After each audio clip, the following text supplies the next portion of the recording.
Сәлем YouTube сүйер достар. Осы каналдың дамуы үшін каналға тіркеліп қойсаңыздар. Қазақстан ұлттық телеарнасында көрсетіліп жатқан жазықсыз жүрек телехикаясында Джемаль рөлін сомдаған актер туралы ақпарат беретін боламын. Джунейд Мете 1970 жылы 49 қыркүйекте Измирде дүниеге келген. Мектептен кейін Анкараға көшіп, жергілікті мемлекеттік университеттің консерваториясының театр бөліміне оқуға түсті. Ол 90 жылдары театрға жұмысқа тұрады. 1991 жылы ең алғашқы Саран комедиясына түседі. 2007 жылы Қасқырлар алқабы террор телехикаясында Мурро бейнесін сомдайды. Жазықсыз жүрек телехикаясында Әлидің ағасы Джемальдің рөлін ойнаған болатын. Сонымен қатар Бауырлар телехикаясына да киноға түскен.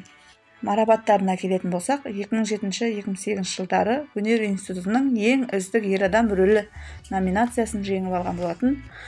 Ал жеке өміріне тоқталатын болсақ, 2019 жылы Шейма Коркмазға үйленген.